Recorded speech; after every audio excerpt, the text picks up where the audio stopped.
Well, it started out as a fun night with me, John Lennon,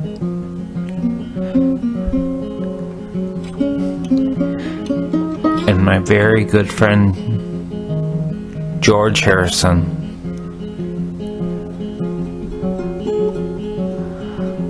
Paul was on the West Coast.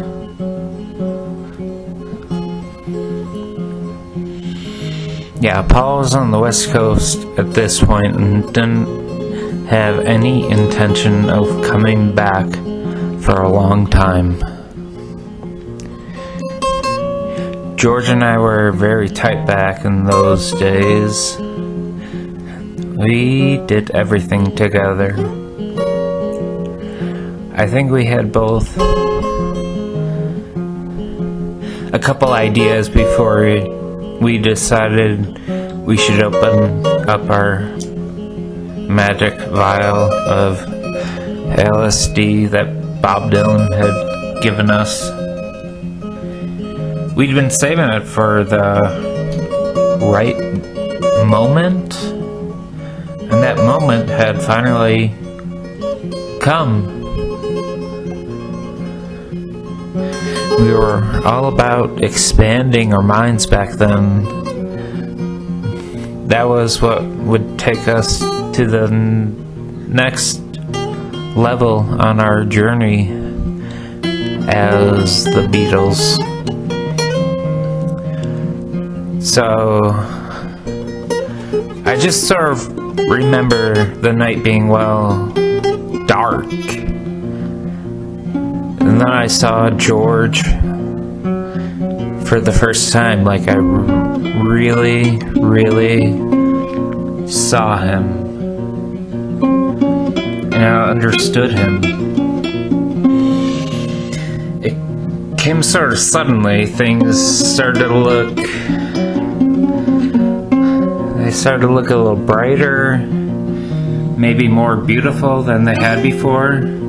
I took note of these things.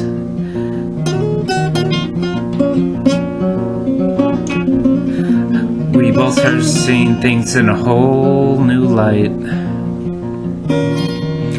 We couldn't get over how beautiful everything was. The world had exploded, our creative imaginations. It was intense, to say the least. I could barely contain myself at some point. That night, George fell asleep, but I kept on.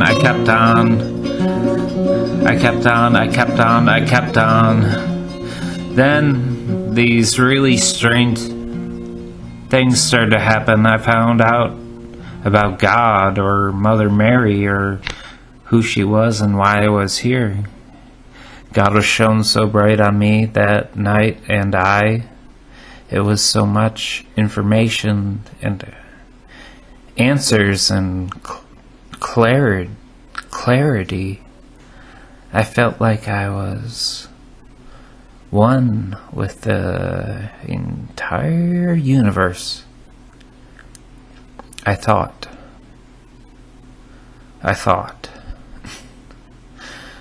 But then,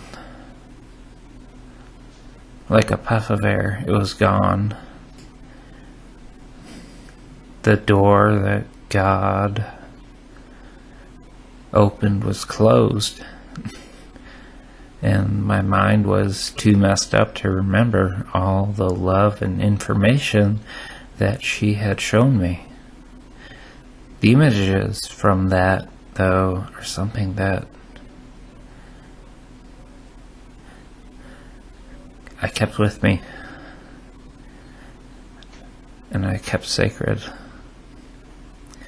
because they were so beautiful and so magnificent and so mystical.